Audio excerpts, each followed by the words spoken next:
1 o'clock. Hello, everybody.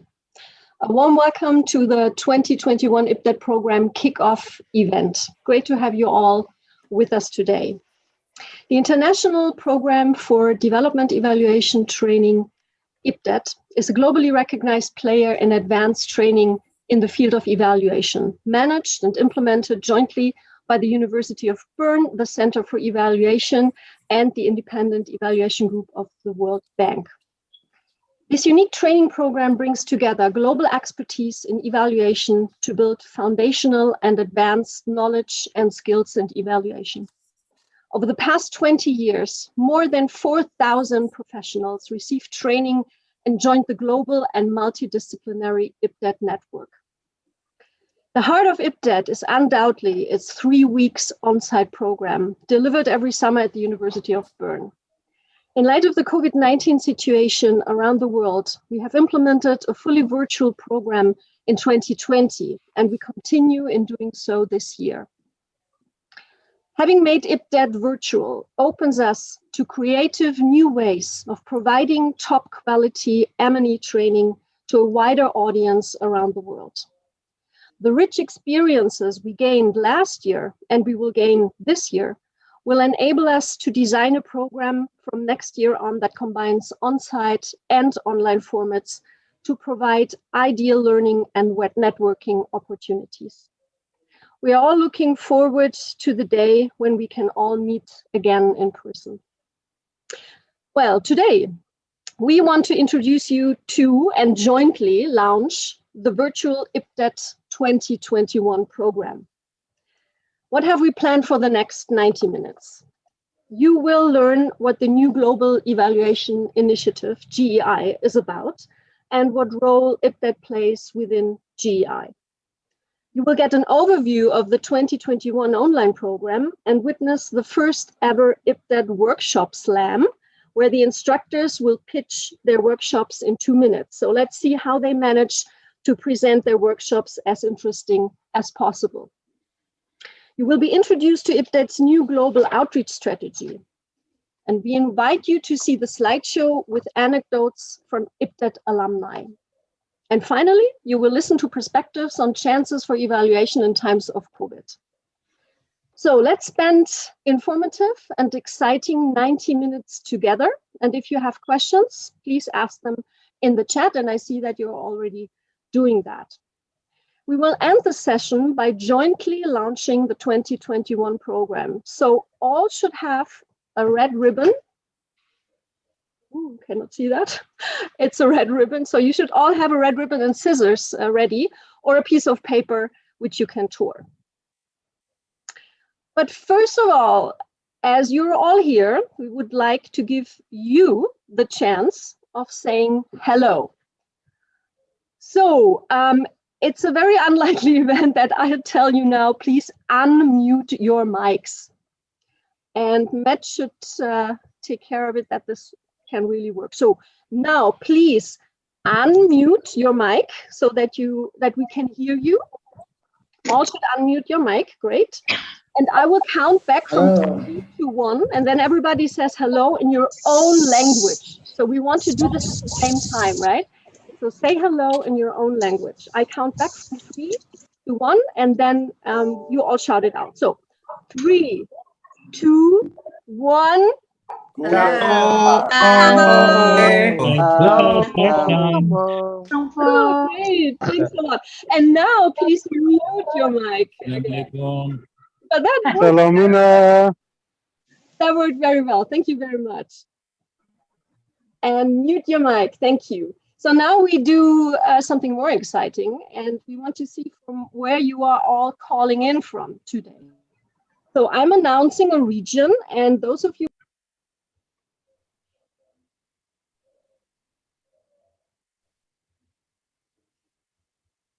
You're on mute. You're muted, Steffi.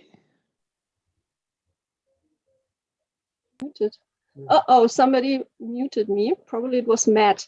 So did you, I repeat that, right? So we do something different now. As you're all coming all from all over the world and you're joining in today, we would like to know where you're from. So I will announce a region, and whoever lives in this region switches on the camera so that we can see you, and then you're going to wave. And then we continue with different regions. Okay, are you ready? So now everyone from Latin America and the Caribbean, switch on your camera and wave. Yay! I see Claudia from Mexico, Alicia, and so on. Cool. Hi. Hello to Latin America and the Caribbean. Okay, and please switch off the camera. Now, everybody who's joining from North America, please switch on your camera. North America, hi, Estelle, Ichiro, hi, everybody. Welcome. Jessica, hi. Okay, great, thank you. And switch off the camera, please. Now, everybody who's joining in from Europe, please switch on the camera and wave. Hi, Jos. Sophia, hello. Hi, welcome. Now switch off the camera, please. Now, everybody from Africa, and I just say for whatever country in Africa, probably a lot are joining. So please switch on the camera when you're in Africa right now. And hi, hello. Great to see you all. Dugan, hi. Cool, thank you. And switch off the camera. And now we have Asia left. So everybody who's living in Asia, West Asia, Middle East, Central Asia, East Asia, South Asia, Southeast Asia. So turn on the camera and wave. Hello, welcome. Asela, hi. Hello, great. Welcome. And switch off the camera, please. And we have Oceania. Who is joining from that far away from Oceania? Please switch on the camera. Anybody here? I think the time is it's quite uncomfortable for those who are joining, but welcome. So this is great that you all joined in for this IPDET 2021 kickoff program. And let me introduce you to Jugan Fraser, the new program manager of the Global Evaluation Initiative. So Jugan, a warm welcome and thanks for joining today. Thanks so much, Steffi. Hi. Jugan was previously director of the Center for Learning on Evaluation and Results at the University of the Witwatersrand, Clear AA, where he was an adjunct professor. Before, he worked as an independent consultant, specializing in supporting organizations and institutions to make better decisions by collecting and using evidence. And of course, Jugan's professional life comprises much more. But today, we are most interested in what brings you into this position as first GEI program manager? So Steffi, I've kind of landed up working in evaluation because I'm interested in social change. I grew up in apartheid South Africa, and my first job was working for donors who were supporting institutions and processes that wanted to support the transition to democracy. And I spent 15 years working in the newly democratized South African government, and then 7 years in philanthropy. And after that, I was at the Center for Learning on Evaluation and Results. And really what drives my interest in monitoring and evaluation is the belief that they are ways of strengthening institutions, making better programs, and ultimately leading to a humanity that's better able to meet the challenges of the 21st century. So the GEI is intended to pull all of those kinds of experiences together. And for me, it's just been a fantastic opportunity to use my skills, learn more stuff, and get a kind of exposure that we're getting today through IPDET. Great. So what is this famous GEI about? So what is GEI and what need is GEI seeking to meet? Tell us a little bit more about that.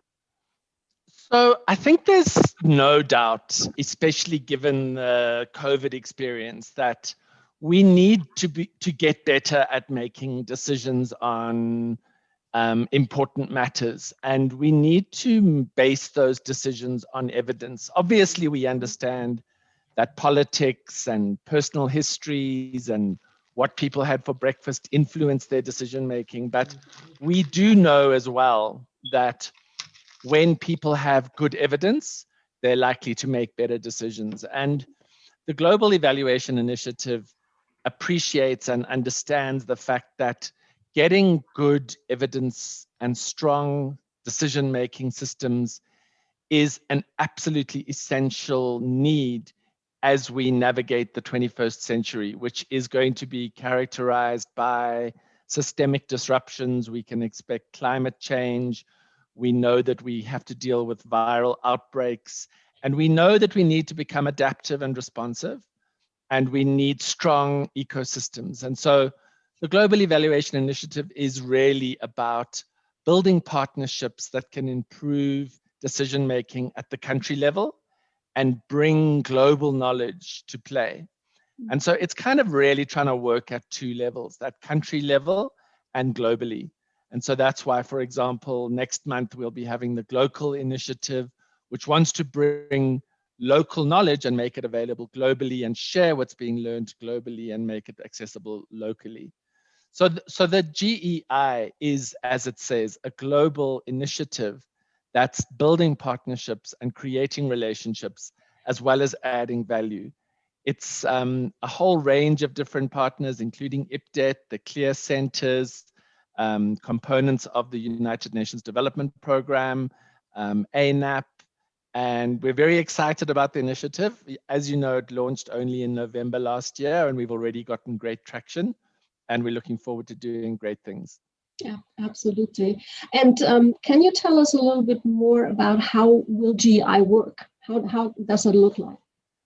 So the GEI is essentially a network. It's a partnership of institutions and initiatives, and it wants to really work by crowding in excellence and supporting people to become much more intentional and much more joined up in the way that they strengthen evaluation and monitoring. We've seen a lot of fabulous work done over the years. We've seen evaluation really grow. We've seen it become much more attuned and responsive to the big issues of the day. But there has not been the kind of coherent, harmonized approach that means that we can really say that we can understand the systems to be stronger and operate more effectively. And so what the GEI is seeking to do is to build partnerships that are aligned around a particular perspective, that are going to be harnessing one another's best efforts, that are going to be trying to share good practices. The idea of sharing knowledge and creating new understanding is central to our work. But I think the most important thing about the GEI is this notion of partnerships. We really understand that about a third of countries have the systems and the processes that they need to make good decisions. And we are really committed to building partnerships that are going to allow people to focus on their strengths and work together. And I think one of the things we're really proud of is the relationship we have with IPDET. It's an example of an institution that's been doing great work, and we'll talk more about that in a moment. But when GEI thinks about its approach, there are essentially 4 areas of focus in the GEI. The one is about trying to build a culture, and we understand this to be a long-term effort, but we also know that the human species is able to adapt quickly. And so the first area of building a culture of evidence-informed decision-making is something we want to be harnessing a lot of energy and communications around. The second area is around strengthening a cohort of people who are able to do good monitoring and evaluation. And our third and fourth business lines are about generating knowledge and sharing and communicating that knowledge. And as I keep saying, the key thing for us is about relationships and partnerships.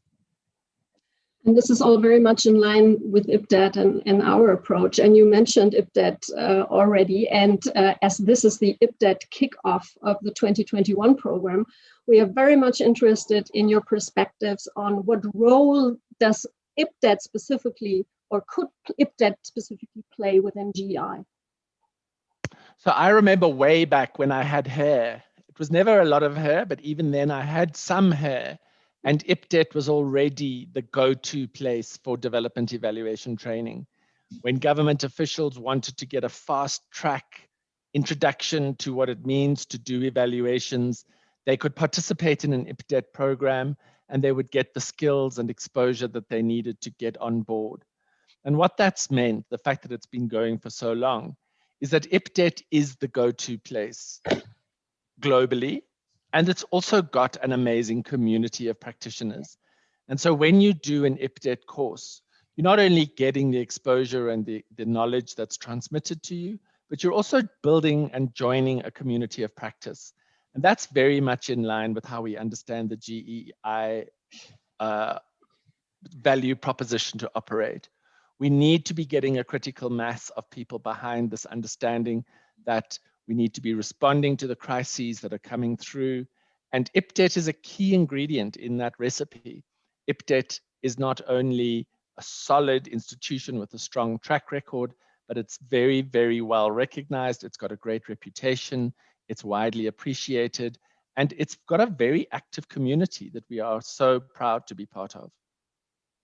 Thank you so much for your kind words. And we have been very much looking forward to this initiative and being a partner within this initiative, because we are convinced that when we join forces, we can have a much greater impact. So we are very looking forward to cooperating. Now, we are still in the COVID-19 crisis. So how is GEI responding to COVID-19?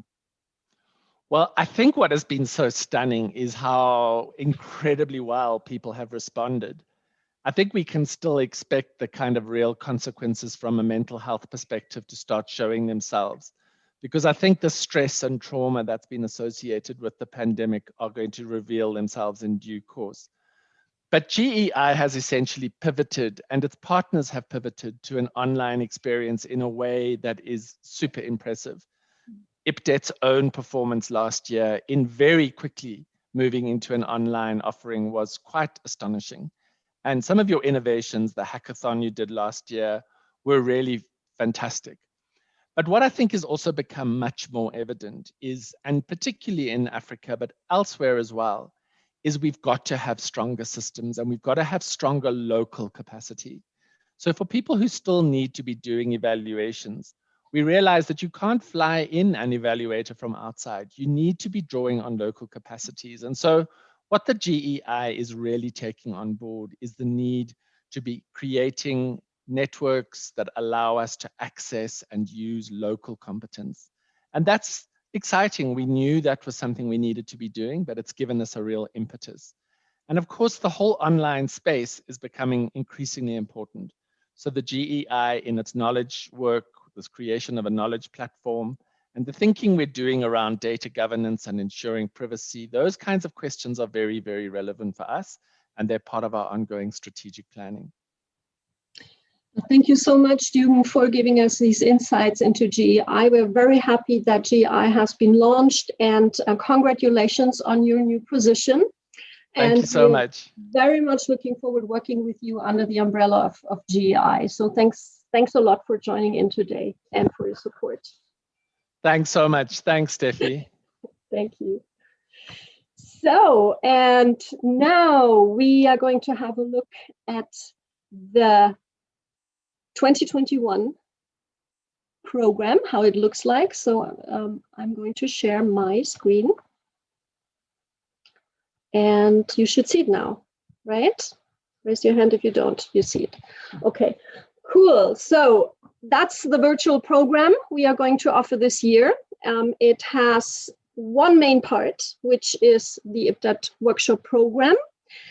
We start today with the kickoff event, and we close the year on November 16. So mark your calendars. It will be another interactive format online where we close the program by the end of the year. So the IPDET workshop program consists of 11 online workshops covering approximately between 13 and 20 hours, within 5 days, and we start mid of May, and the last one will be in November, on different cutting-edge evaluation topics delivered by our renowned international faculty. And as soon as we close the session today at 2:30, you are able to create an account on the IPDET website and to apply for an online workshop or for a couple of online workshops. So don't miss the chance to do that from 2:30 on today. And please be aware there are a lot of, or there is an amount of scholarships available, and we have new criteria and new eligible countries. So it's worth checking this out and try and find out if you're eligible. And then you should also immediately start applying for scholarships. And as you can imagine, we have only a couple of seats available, and they're filling up very soon for a lot of workshops. So I would really recommend to apply for participating in an online workshop or for awarding a scholarship very, very soon. So, and then we have this third part, which is here below in the left corner. I just called it community building activities. Well, we created a new e-learning platform, which is specifically designed for interactive formats where we would like to involve the evaluation community a little bit more. And we have the technical opportunities, and we are already planning a couple of such activities. So stay tuned. We are going to inform you on the website and in the newsletter and in different other information settings, and also in social media. So this is the overview of the program. As you can see, we have each month at least one workshop running, and you can check them out, also the more detailed descriptions on the website. You should also have a closer look if this workshop is really suitable to you regarding the level. So please see what target group is defined and on which level it is defined. I would like to point out 2 additional events we are offering very new this year.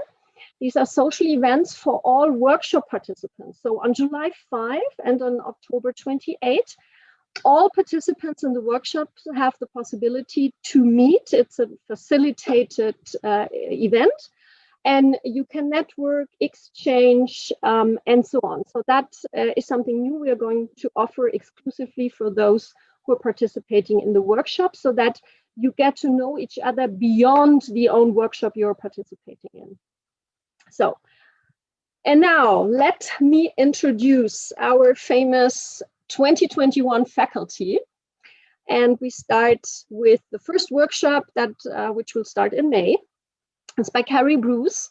It's about emerging technology and its use in monitoring, evaluation, and learning. The second workshop will be by Claudia Maldonado on fundamentals of rigorous impact evaluation. The third one is by Claudia Aberoy and Callum Hanford on digital analytics for M&E. The fourth workshops by Matsi, Amisi, and Ian Goldman on national evaluation systems in the public service. And number 5, Michael Quinn-Patton on the blue marble evaluation. So these 5 workshops will be delivered in May, June, and July. Then we have a short summer break, and we continue with the other workshops, which are collecting and managing geotech data for M&E. This is a brand new workshop we are offering with Maria Garrido Año, Elma Zahir, and Annabelle Vinois. We have the meta evaluation by Stefan Silvestrini. We have the and also a very new workshop by Patricia Rogers. What have we learned from conducting evaluations in times of COVID-19? Please check out specifically this description, because it's a different format. It's a very interactive workshop where we are going to invite many other speakers where they share their experiences. And Wolfgang Meyer will conduct his workshop on monitoring and evaluating the SDGs. And Jos Wessen, once again this year, Essentials of Theory-Based Evaluation. And finally, the last workshop this year will be by Estelle Raimondo on theory-based causal analysis. So you can see it's a wide range of different topics and different points of time. You should be able to commit the whole week from Monday to Friday. But as it's online, of course, there will be different synchron sessions, and there will be group work, there will be self-paced learning. And this depends, of course, on the didactical format implemented by the different instructors. So check out the website for more information. But now, this is going to be fun, I guess. We thought we introduce you to the contents of the different workshops by a workshop slam. So all instructors have 2 minutes, and I don't know what they're prepared. Let's see if they're going to sing or dance or whatever. And they are going to introduce to you their workshop. And the idea is that they inspire you that much so that you would immediately want to participate in the workshop. So let's see if this will work. And we start, let's see, I stop my presentation. And we start with Claudia Maldonado from Mexico. Hi, everyone. I'm Claudia. I'm very happy to join you at 6 a.m. in the morning because I'm really, really excited to invite you to our workshop on the fundamentals of rigorous impact evaluation. In this workshop, you will learn everything you wanted to know but were afraid to ask about rigorous impact evaluation, experiments, quasi-experiments. And we are offering a unique entry-level workshop where you will grasp the methodological nuance and the concepts that are needed to understand RCTs, and methodological strategy that awarded the Nobel Prize in Economics in 2019 to Estelle Duflo and her co-authors. And this is a workshop that will give you a lot of critical knowledge and concepts that you usually learn in PhDs in economics, but it will be done with a persistent focus on improved decision-making and learning, and also with a critical reflection on the scopes and also the limitations of this methodology, so-called golden standard of evaluation and a very well-recognized empirical strategy, but also thinking how these strategies can help us for the future and also understanding the limitations for this. We will be accompanied by Sophia, a very high-level decision maker who will always push us to bring these theoretical and methodological discussions into really working for effectiveness development. So you can't miss it. This is unique in the world. Entry-level, very, very sophisticated introduction to statistical methods, experimental methodology, and causality. Well, Claudia, thanks a lot. I'm convinced, but I know you have been with us for 3 years now, I think. So everybody should participate. And actually, your workshop is filling up very soon, and has been filling up in the past very soon. So we expect that this year. So don't miss to really apply for this workshop. And what I forgot to say is, of course, you can write your questions in the chat, but we are not going to answer them now. But we are going to collect them, and then we will answer those questions in the FAQ section on our website within the next couple of days. Yeah, so everybody can then read those answers. So now the next one is Callum Hanford. Let's do it. Hi everyone, hopefully you can see my slides. I won't sing or dance because I want you all to join the course. So myself and Claudia, who unfortunately can't join, are leading a course on digital analytics for monitoring and evaluation. And this is the second year that we're running the course.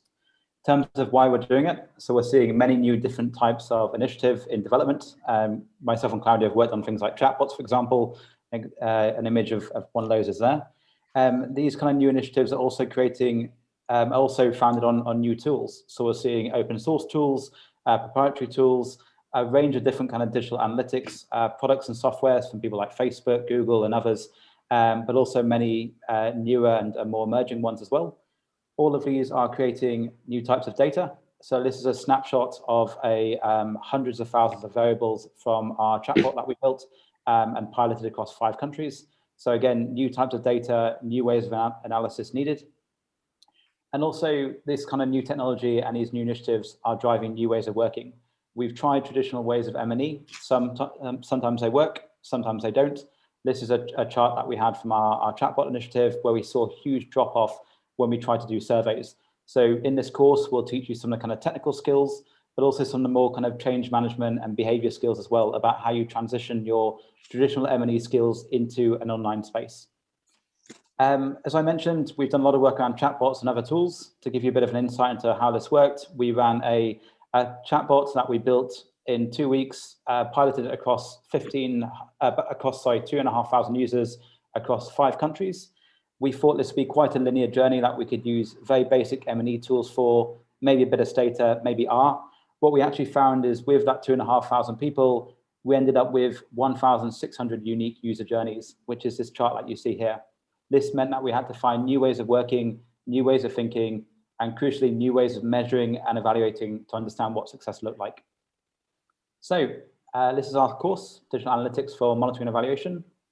This is me and Claudia, and hopefully we'll see you in a few months. Thank you. Perfect. Thank you very much, Callum. Very exciting. So don't miss to apply.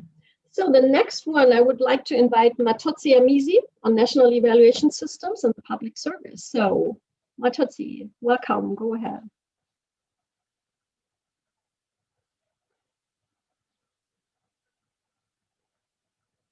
Okay, so I'm Matsi Amisi, and I'm one of the facilitators in this workshop, working together with Ian Goldman from both of us from Clear AA. And so when we think about government, often we have an image that probably looks like this, right? We think about stability, we think about certainty, we think about direction, fit for purpose, an institution that's functional, commitment to service. But in reality, most government systems probably look something like this. Officials building as they go, high stakes, numerous unknowns, countless risks, operating with suboptimal resources, political uncertainty, and very little room for experimentation and for making mistakes. As you can imagine, if they make a mistake, something is going to go horribly wrong. And so how do we make sure that evaluations are useful? Evaluative evidence is useful for officials who are working in contexts like that, in contexts that are dynamic. Our course explores exactly that. So our course is a very practical course that looks at institutionalization of evaluation in very dynamic settings. We look at experiences of governments who have established evaluation systems, who have institutionalized evaluation, and ask questions about what are the technical, cultural, political elements that are necessary for effective institutionalization. It's a very practical course.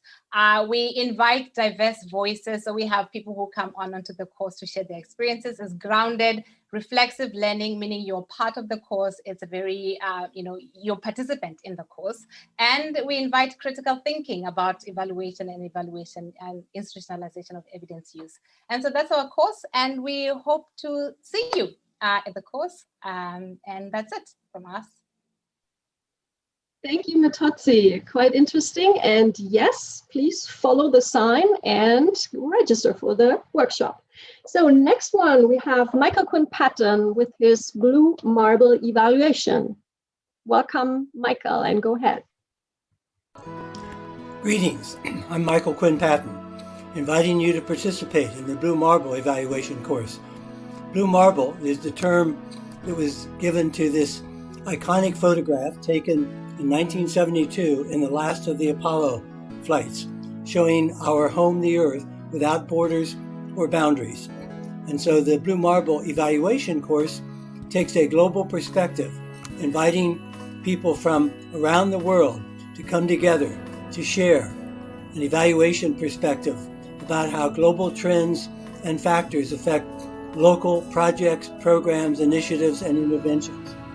For we are the first generation to know that we are destroying the planet, and the last generation that can do anything about it. And so the question is whether we, as evaluators, and evaluation will be part of the problem or part of the solution. Blue Marble evaluation proposes to be part of the solution. In this course, you'll learn to zoom out and take a big picture globally, and then zoom in and apply that big picture to local, national, regional evaluations of whatever kind, to integrate the local and the global in what we call a glocal perspective, for we are all on the same planet in this together. And so Blue Marble evaluation is a way of drawing lessons from a global pandemic and applying those lessons to the climate emergency as we look forward to that and other crises. For as Einstein said, we cannot solve our problems with the same level of thinking that created them. And so we will track global data, past, present, and future, and look at what's going well, what's not going well, the bad news, the good news, take a balanced perspective on how we can be more sustainable and equitable in our initiatives. We'll apply Blue Marble evaluation core principles to projects, programs, and interventions of all kinds at all levels. We'll use the Global Alliance for the Future of Food work as an example, and you'll meet Pablo Videra, the world's first Blue Marble evaluator, commissioned by and working for the Global Alliance for the Future of Food. We'll analyze data from hundreds of independent dialogues preparing for the September UN Food Systems Summit and make a contribution through the coursework to that summit. We'll be able to generate patterns and themes that are important in setting the summit agenda. And so we'll combine our networks together, our connections and thoughts and understandings, and you'll get a chance to customize, contextualize, and individualize your own work from a Blue Marble perspective, as Sana bin Salam did around her work on Jerba Island. We'll take a systems perspective and apply that perspective to transformation. In so doing, generating a theory of transformation made up of multiple theories of change, so that evaluation can contribute to a vision of a more sustainable and equitable future, for the future of our children and grandchildren, and for the future sustainability of the earth. We'll look ahead and integrate our combined knowledge and perspectives so that, as the great management scholar Peter Drucker said, the greatest danger in times of turbulence is not the turbulence, it is to act with yesterday's logic. Blue Marble evaluation is tomorrow's logic applied to the problems that have emerged in the past and that we're dealing with today and need to be addressed for a sustainable and equitable future. Hope to see you in the course. The music was a little bit too loud, but it doesn't matter. We will upload your video on the website so everybody can watch it again.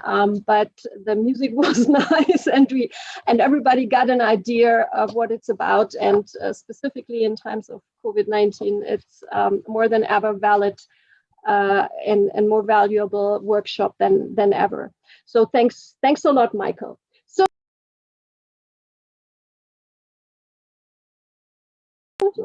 Okay, so next one is already Maria Garrido Año, and she's talking about the workshop on collecting and managing geotech data for M&E. So welcome, Maria, and go ahead. Yes, thank you. Hi, everyone. I am delighted to be here today and to invite you to join our unique workshop, where we will teach you about the GEMS methodology. GEMS stands for Geo-Enabling Initiative for Monitoring and Supervision. We are part of the Fragility Group within the World Bank, and what we are is a capacity building program. We focus on giving government staff, partners, and colleagues the necessary capacities to leverage simple, cheap, scalable ICT tools to collect granular data, granular field data, to feed into their M&E systems. GEMS is really about the M in M&E, which is a prerequisite for a good E. Hence, you have to, you need a good monitoring for having an adequate evaluation. So in brief, it allows to have eyes on the ground where we cannot always have boots on the ground. This example you see here is from Northeast Nigeria, where the Boko Haram insurrection and local violence makes it very difficult to monitor project results. But yet, by using GEMS method and very simple digital tools, we are able to get powerful data on what it is going on in the field in real time and without being there. GEMS has initially focused on fragile states, but since the onset of COVID-19, the demand for GEMS really exploded, and we are supporting projects in all corners of the world.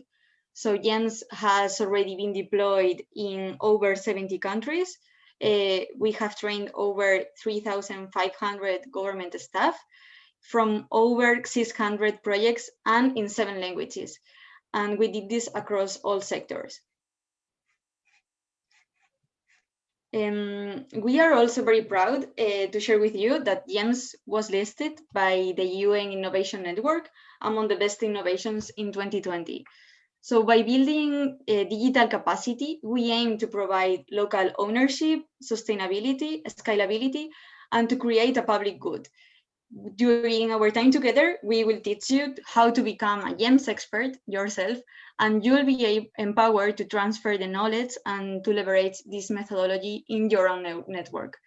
Thank you. Thank you very much. Thank you very much, Maria, for these insights. And it's a new workshop for IPDET, so we are looking forward to the delivery. And don't miss to apply for this workshop. So next one is a special one on meta evaluation by Stefan Silvestrini. Enjoy.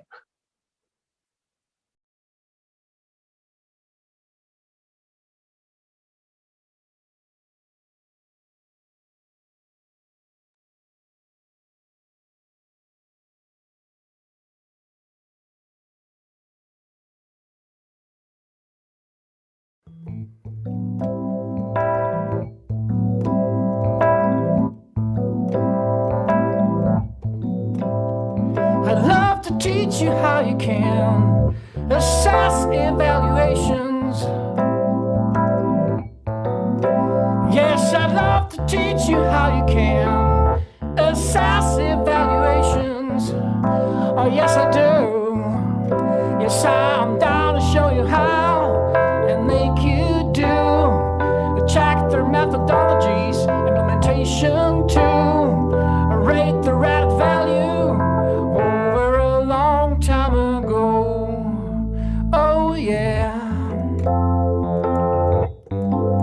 Hey, hey. We gotta have some group works and practice how to do it. Yes, we do. I said we gotta have some nice group works and tell you how to do it. Oh, yes, we do. We'll keep it interactive and make worthwhile. Do analytic frameworks, we'll do it in style and aggregate the findings from over a long time ago. Oh, yeah. Hey, hey. Oh, yeah.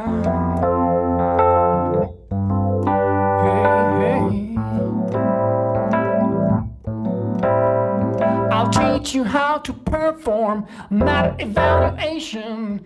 Gonna be informed and how to get it done, get it done. How to get it done. Get it done, your meta evaluation. Oh, you get it done. You get it done, your meta evaluation, baby. Oh, yeah. Oh, yeah.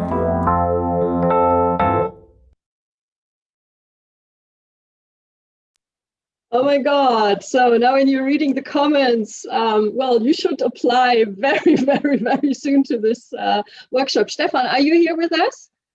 Can we see you live? Yes, you can see me and hear me. You're rocking it. I don't know if you can see Thanks. me.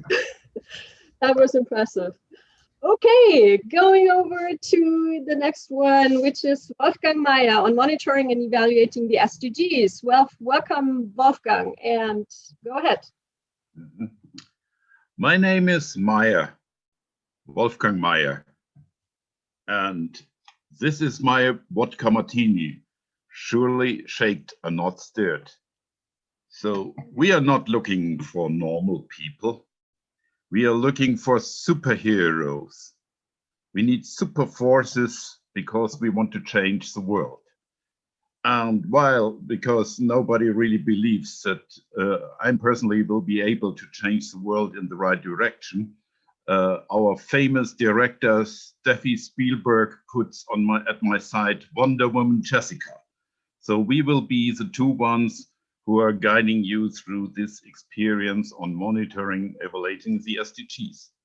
We have 4 guests from outer space, and they are from the planet Thorpe, Interstellar, Scooter, Sentimo, and Signal.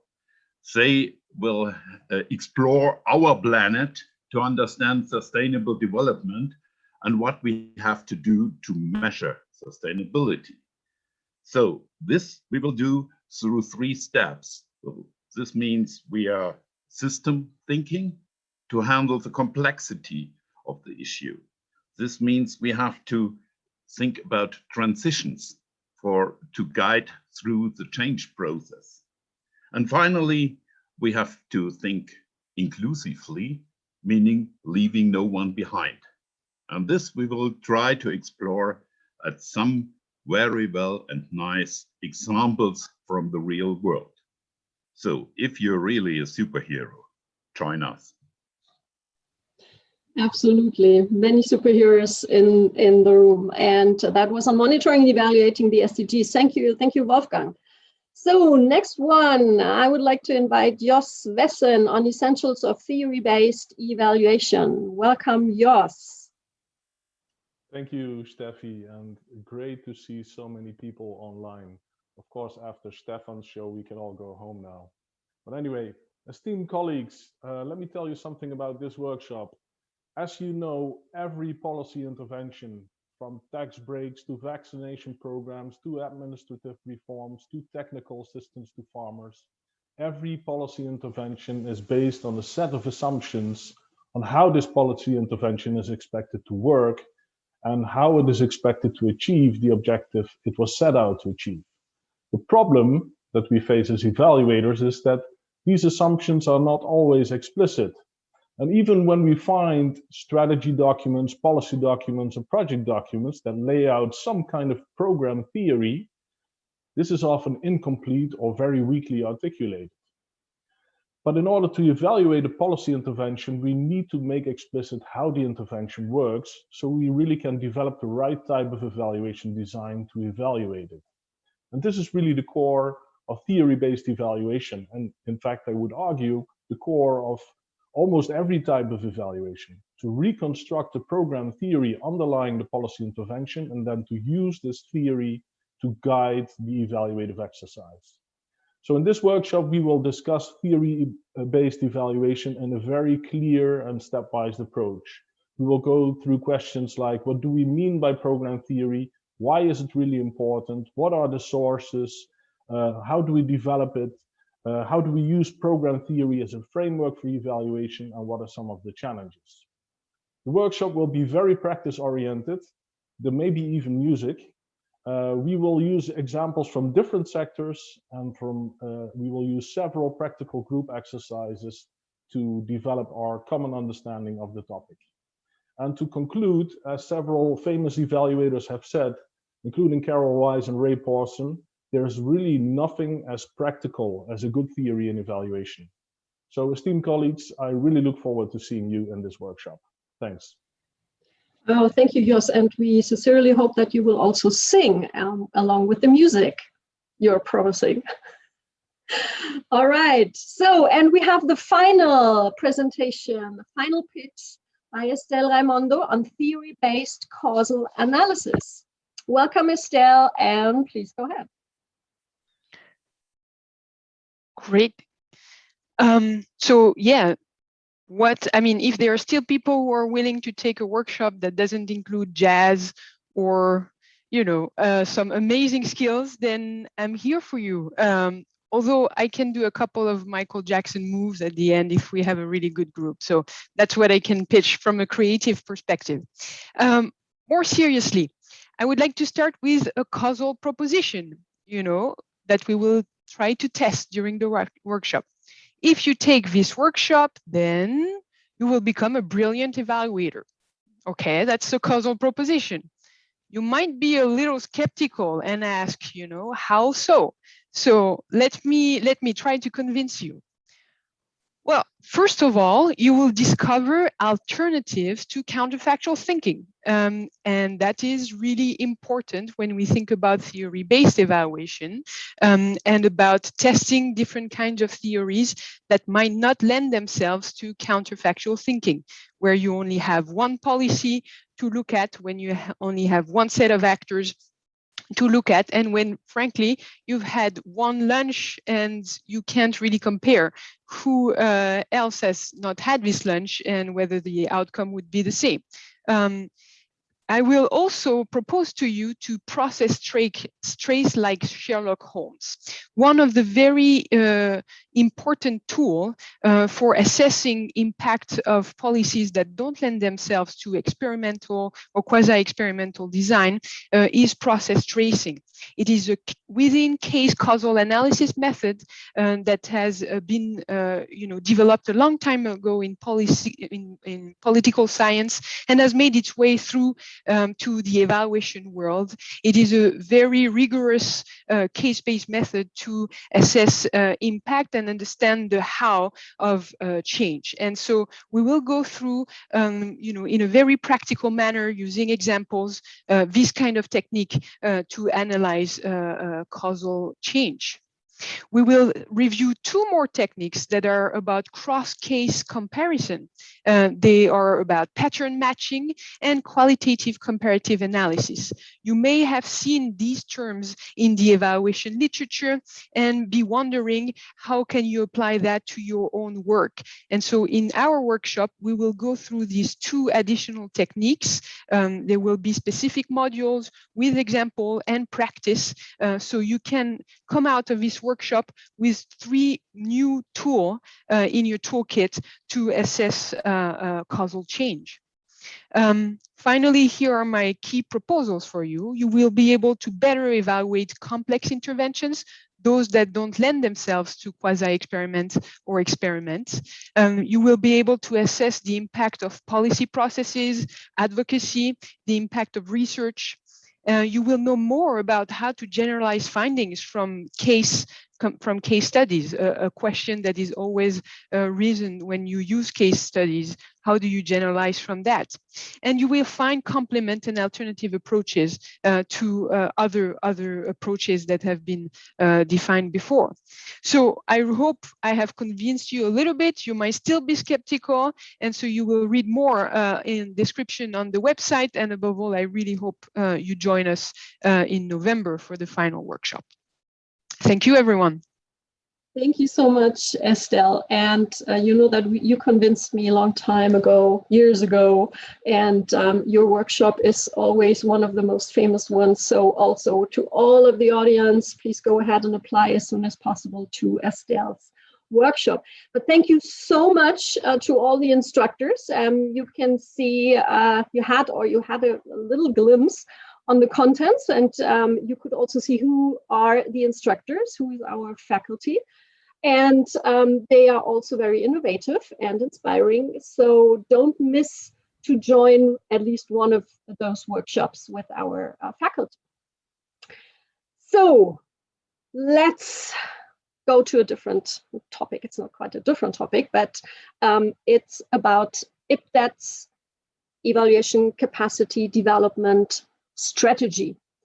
So I'm very proud and happy I can announce today that we are launching the evaluation capacity development strategy paper, explaining why and how IPDET is targeting institutional and systemic change, which goes beyond developing individual capacity. And the paper can be downloaded from the website.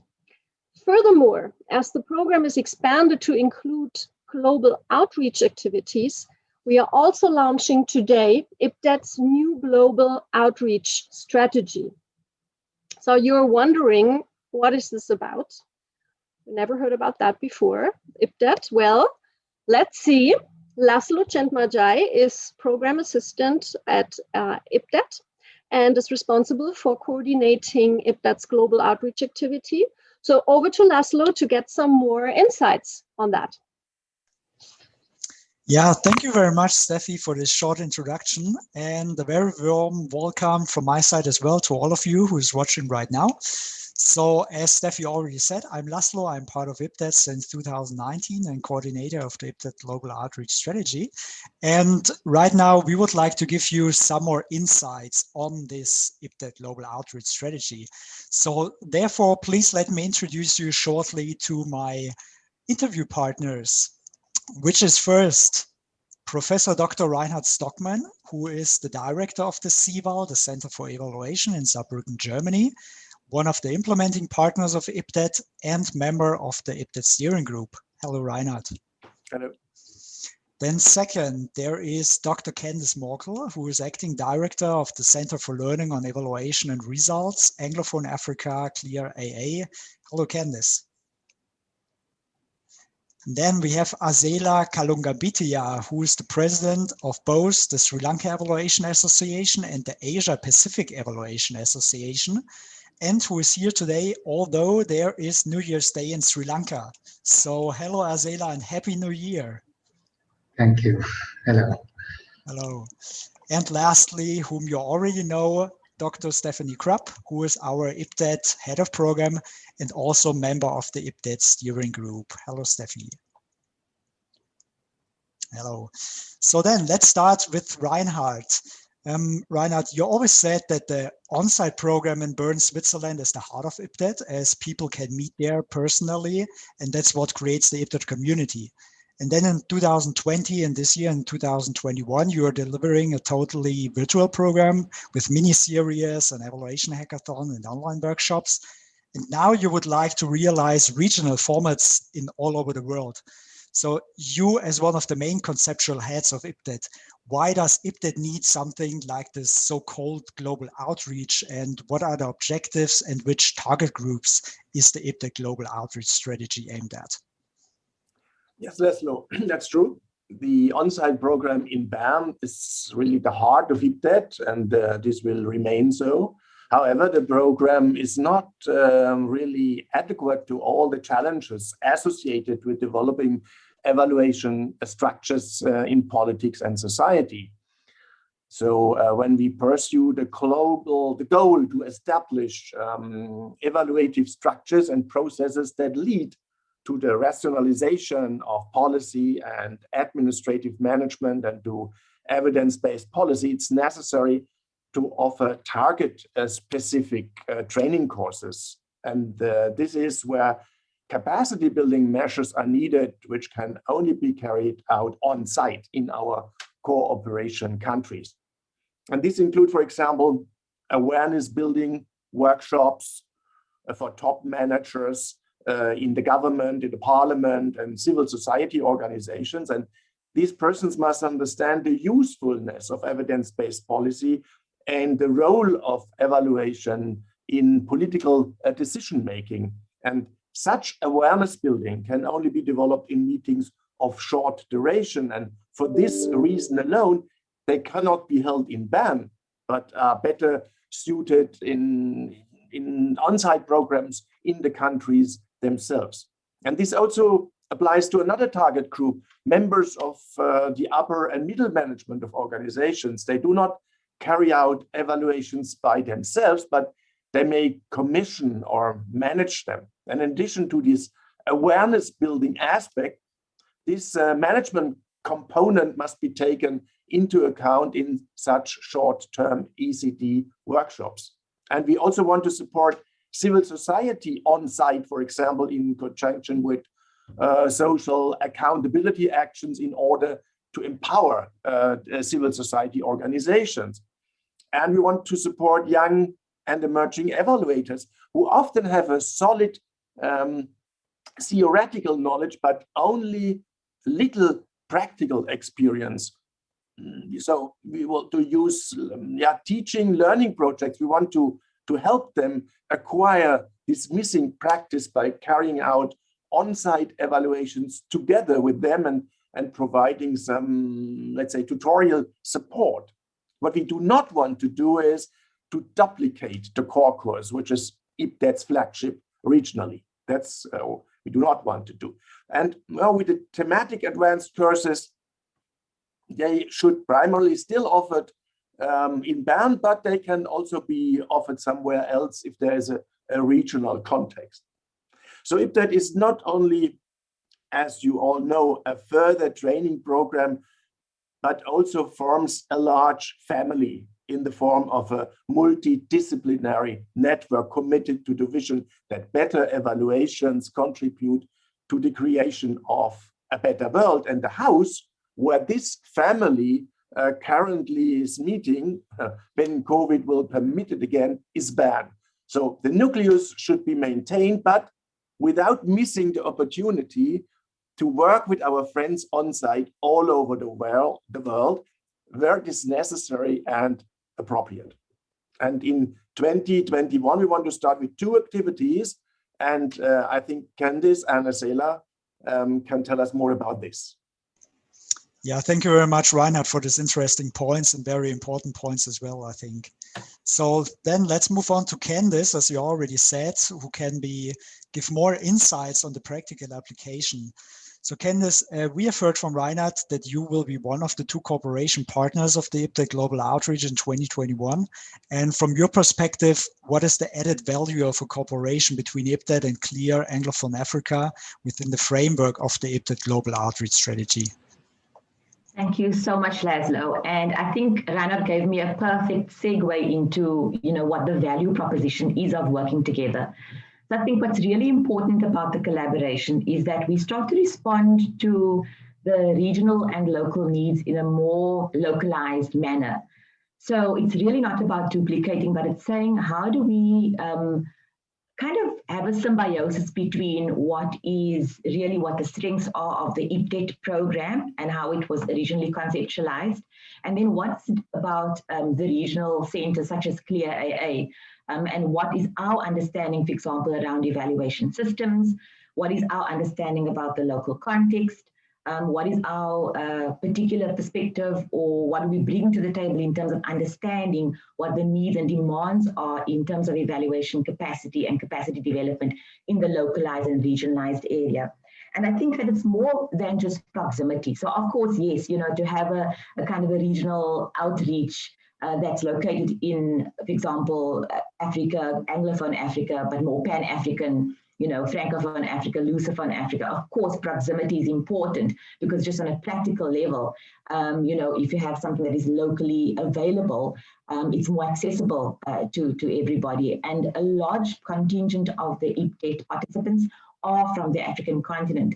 But I think it's more than just the proximity. It's the issue around what kind of local and contextually relevant issues can be merged with a very strong theoretical and technical expertise that IPDET clearly has. So for us, it's about saying, what is a symbiosis? What does IPDET bring? What do the CLEAR centers bring? Of course, CLEAR AA is the first partner on the table in terms of this global outreach. And we're very much looking forward to saying what we're learning about evaluation systems, and the community of practice that is establishing and developed around strengthening, national evaluation systems, and what is needed in terms of the theoretical and deep, I think, intellectual work that IPDET brings in terms of its coursework. How do we merge those and then strengthen, the ability of governments on the African continent to do monitoring, better monitoring and evaluation, and then better decision making?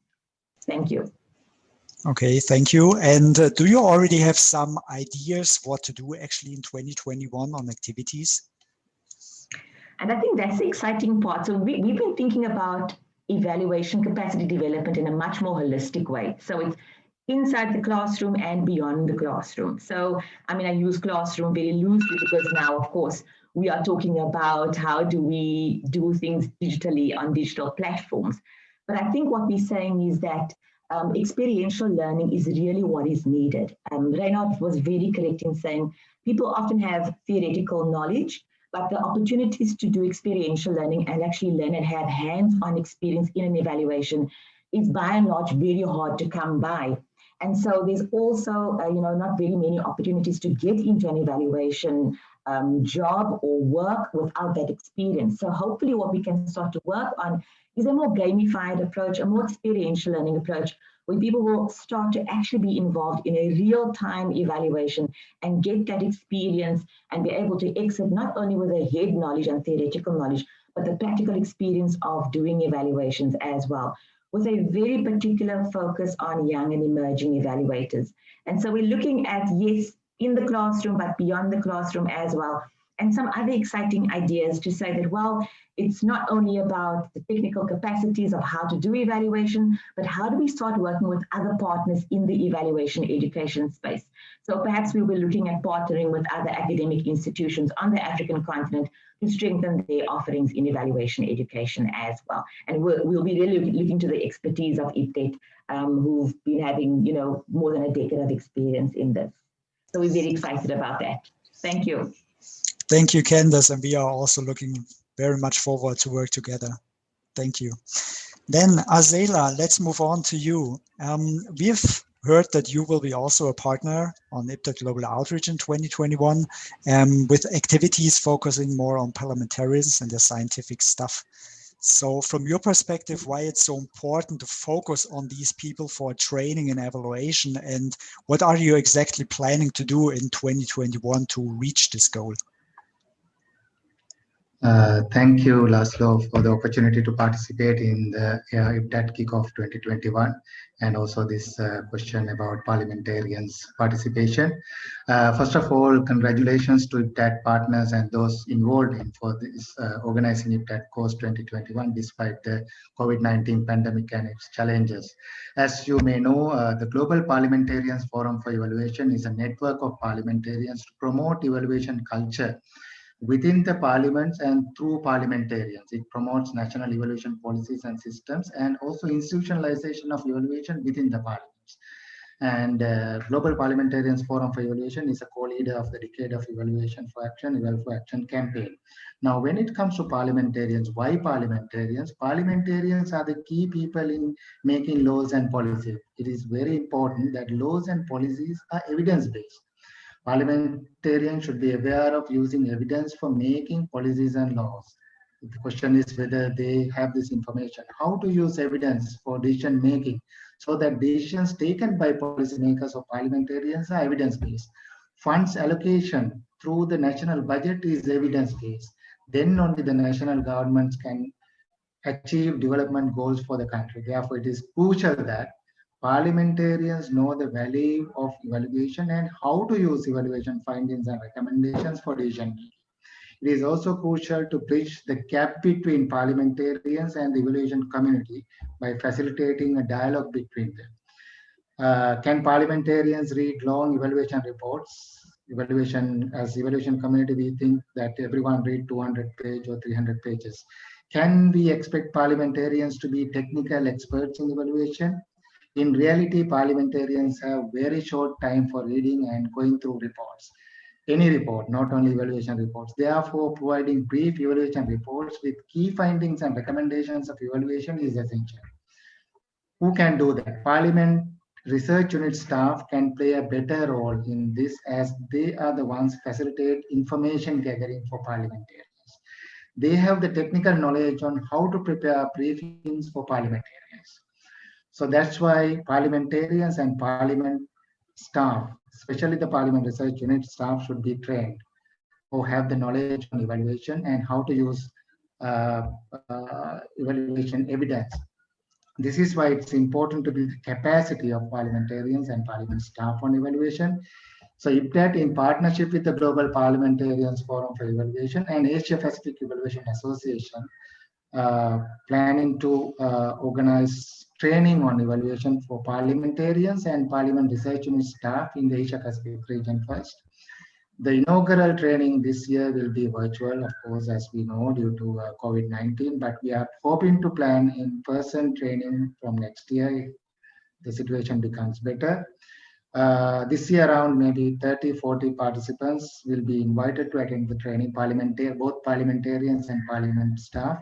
So I hope this pilot training will help to learn how it works and expand it further.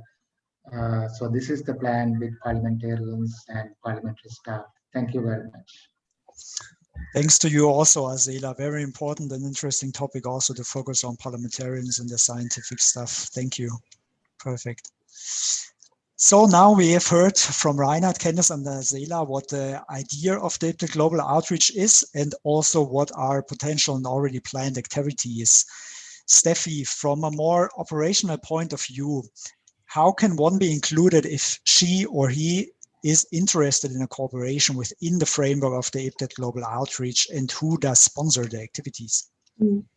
Yes, as I said at the beginning, we are about to publish the paper on the global outreach strategy. So in this paper, you can find different criteria. And according to these criteria, which you should read very carefully and check them out, and if you have something in your mind where you think that would fit to the criteria, and let's name them. It's a target-specific criteria, country criteria, partnership criteria, overarching criteria. So it's important that you show the potential for partnerships and you show what the objective is, the target groups, the time frame, and so on. So then please send a written proposal to me. And we will review these proposals in the steering group. And then depending if the proposal complies with the criteria and principles for IPDET's global outreach, then we would try to convince the GI Partnership Council to finance, hopefully, then different activities, or at least a part of it. And maybe there's a possibility of joining financial means, so that will all depend on the proposal itself. So we cannot promise anything, but it's very promising. So we're looking forward to this opportunity, which we have now. With this global outreach, and we'll see how it will work out. And I'm looking forward to the cooperation we are going to start in 2021 with Azela and with Candice. And it's a start, and then we develop that further. So thanks. Yeah, thank you very much, Steffi, on these insights as well. And thank you very much again, Reinhard, Candice, and Azela, on your insights on the IPDET Global Outreach Strategy. And after this, we would like to come to our next program point. So since the beginning of IPDET in 2001, the impressive number of more than 4,000 professionals participated already in IPDET. And since 2018, when IPDET moved to Bern in Switzerland, more than 500 professionals participated in our on-site and online workshop program. And these are our alumni and the IPDET community. So with participating, they enhance their evaluation capacities and enlarge their network. But what of course is also important is what they can do afterwards with this new knowledge in their professional life. So therefore, we ask our alumni from the past to share with us experiences on this and compiled some short stories to show you what can be the impact of IPDET. So Vanessa, please turn the slideshow on.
Thanks so much to all of the alumni who shared their anecdotes and their pictures.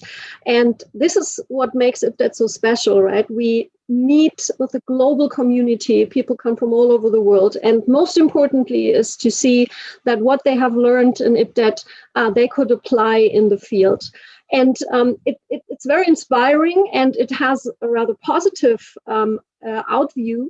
And it's so great to see that so many things really could, although COVID-19 restricted a lot, could really happen in the field.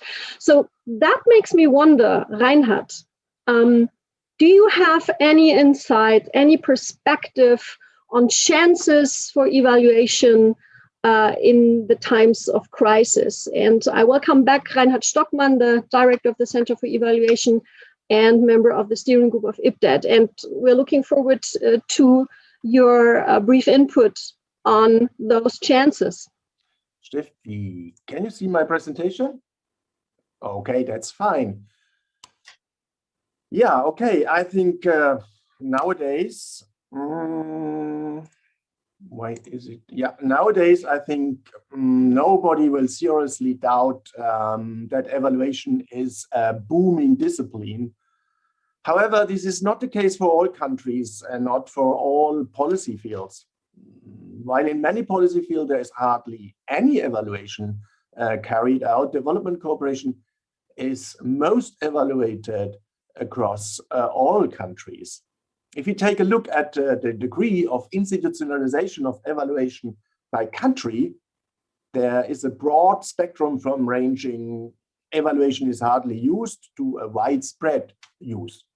And the Evaluation Globe project of the Center for Evaluation at the Saarland University in Germany examines the institutionalization of evaluation in the political and the social and the professionalization system in individual countries. So a study of 16 countries in Europe has already been published. I have to show the next slide.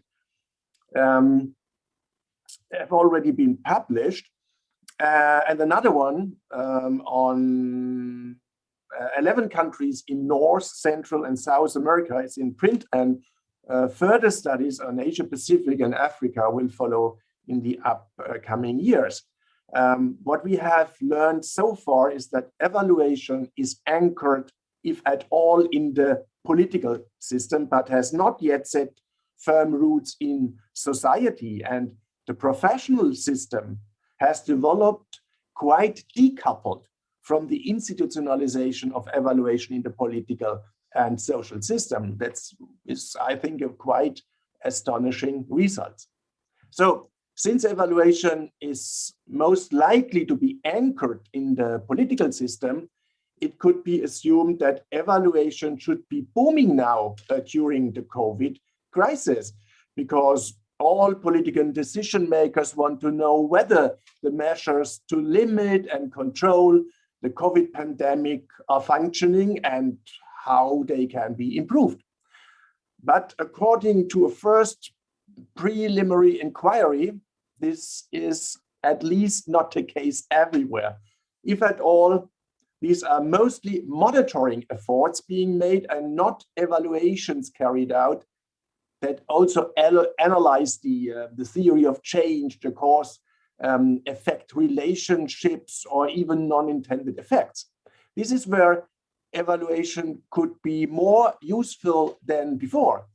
Primarily, I see 5 areas where evaluation can be applied during the COVID pandemic. Firstly, in many countries, we can now witness that policy decision-making in the context of the COVID crisis is not based on facts.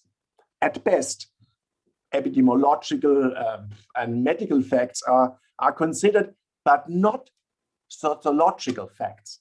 Especially evaluation could help to test the effectiveness of COVID measures and hygiene concepts in all areas of work to optimize them. And furthermore, evaluations would contribute to increasing the social acceptance of such measures. Secondly, in the meantime, I think many countries' pilot projects are used to test concepts for a gradual opening of economic and social life. Evaluations could contribute to scientifically supervise such models to systematically identify best practice examples and to check which concepts are useful under which conditions. Countries all over the world show very different rates of infection and COVID-related death. Some countries seem to be managing the challenges better than others. And by using a comparative perspective, evaluation could define what the success factors are in those countries that have successfully mastered the COVID crisis. And this way, it would be possible to learn from each other in order to improve one's own country strategy. In some countries, the vaccination strategy is extremely successful. For example, in Israel, in Chile, in the United Kingdom, United States of America. In other countries, vaccination is proceeding pretty slowly. For example, in many developing countries, but also in Europe. This is not only dependent on the availability of vaccines, but also on how the vaccination process is organized. And here too, evaluation using a comparative perspective could help to identify best practice examples in order to learn from them for the improvement of one's own country immunization strategy. In many countries, the COVID crisis is being poorly managed, and therefore it would make sense to conduct a comparative assessment of the different management strategies, not only to be able to improve the actual strategy, but above all, to also learn for future crisis management. That is because the COVID crisis will not be the last one to challenge mankind. An external evaluation commissioned by the Swiss government and conducted by independent evaluators is exemplary. The goal is to examine Switzerland's entire crisis management. And this is a bold step because Switzerland's crisis management was not the best at all. If more evaluations of this kind were carried out, world community could learn a lot for managing future crises. And these are just a few suggestions on how evaluation could help us to overcome the COVID crisis. And for this to be realized, we not only have to convince those politically responsible persons, such parliamentarians, ministers, and so on, of the usefulness of evaluation, but we also have to ensure that there will be enough qualified evaluators who are able to conduct the evaluations needed for this purpose in a competent, professional way. Especially now, during the second year of the COVID crisis, IPDET can provide an important contribution to this, as once again, we are meeting each other virtually only. You have heard about the offer of this thematic range of courses from which you can choose to improve your personal skills. I think that was really a fantastical show, which makes really an appetite to join these courses.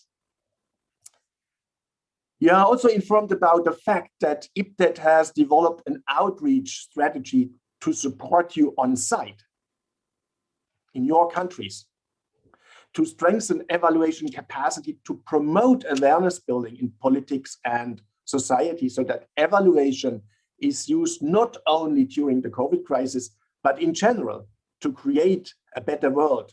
According to our vision, better evaluations for a better world. Please contribute to ensure that we succeed in doing this. Thank you for listening. Thank you so much, Reinhard, and thanks for this very nice and positive conclusion. And we at IPDET, as you mentioned, we will do everything what we can to contribute to better evaluations for a better world. That's what it's all about at the end. And all of you are part of this global community. So let's do this together.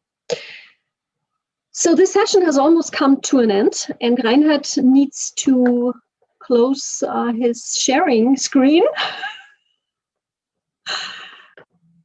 Probably, yeah, here we go. So this session has come to an end, and I would like to thank all who participated, Jugen Fraser, Candice Morkel, Estelle Kalunga-Pitia, Reinhard Stockmann, and all the instructors and all alumni for their contribution to this kickoff event, the fabulous IPDET team for organizing it, GI funding partners for financial contributions to the IPDET 2021 program, and a special thanks to all of you for your continuous interest in IPDET and for participating in this event. We hope that we could compile an informative and also entertaining program today, and you're inspired to join the workshop program throughout the year.